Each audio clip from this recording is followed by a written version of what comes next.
Tim, to you first. We have run into these kind of situations before. Do we need to change the way we vote in this country? Every time I go to vote, I think millions and millions of dollars are put into these campaigns.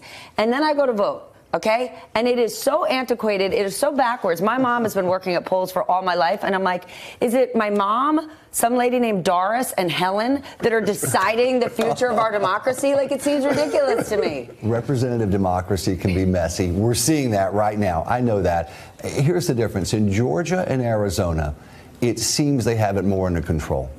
They can tell you, hey, this many ballots are outstanding. We're simply counting them. So in Georgia, they're walking through the provisional ballots. In Arizona, they're still counting through. But even they can say, this is how many ballots are out. This is where they are. The disturbing thing in Florida, and why I think Governor Scott is actually smart to be doing what he's doing, to say left-wing liberals are down there? Which part is the smart part? To simply start a lawsuit that says they can't even tell us how many ballots are outstanding. They keep finding ballots. That's different, Stephanie. That's different from Arizona and Georgia. And given the history of that Broward's office in the 16 Democrat primary where their preferred candidate, suddenly ballots were found there. There were legal issues there.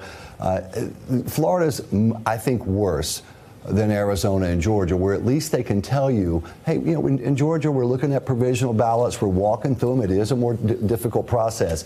Florida can't even tell you how many ballots we're talking about at this point. Okay. That's different. Then given that history, Jason, do we need to change the way we vote in this country? Does it need to be on a weekend? Does every state have to be the same? It's crazy to think, well, Georgia and Arizona have it figured out, but Florida doesn't. One nation under God. Georgia and Arizona don't have it figured out. Brian Kemp has been reffing his own fight for this entire campaign. That's a huge conflict of interest. He has not been releasing information. You've got freedom of information requests in dozens of, there's over 150 counties in Georgia, freedom of information requests in dozens of counties about which ballots are spoiled, which ballots are provisional, and he's not sharing that information. Or the Secretary of State's office shares it with the Brian Kemp campaign, which is the same guy. That is not how democracy works. So the first way to fix this is, number one, if you're Secretary of State, you can't rev over your own race. That's the first thing. The second thing is there should be an automatic kickback into state budgets or some sort of organizational Secretary of State that you've got to update voting machines. They are running Windows 2001 software for voting machines in Georgia. Like Clippy comes up and says, do you want to vote? Like, this stuff is ancient and you can't operate that way.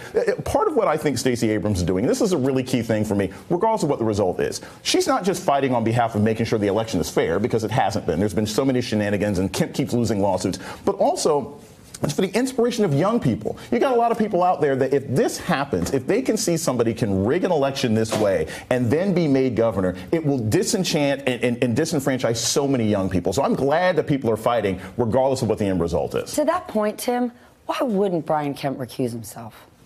I'm not going to get into whether or not he should recuse himself or not. Well, why not? The Secretary of State, the way the state constitution works. Hold on, back it up. Do you think Brian Kemp should have recused himself?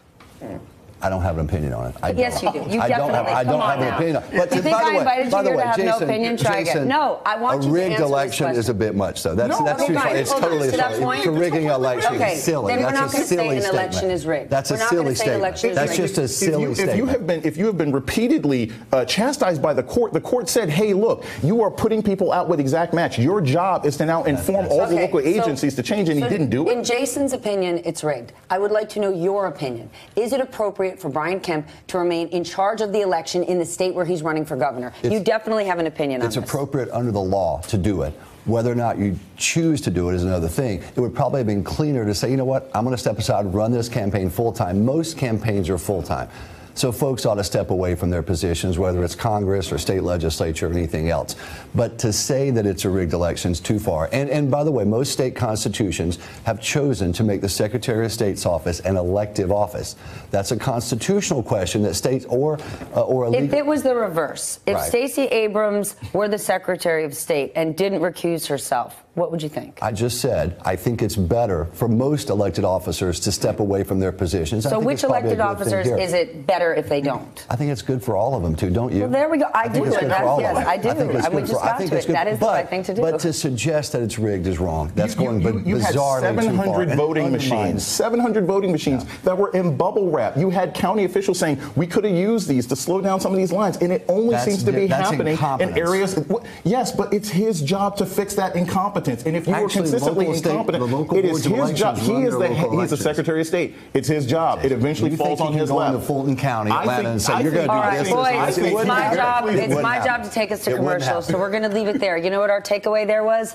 Both of these gentlemen and I think, you know what, Brian Kemp, the right thing to do, please win fair and square. Recusing yourself would really be a good idea. And if you're the best candidate, may the best candidate win. I think we're in agreement on that. No, it was a fair and square election. It was not a rigged election. That's silly. That's silly talk.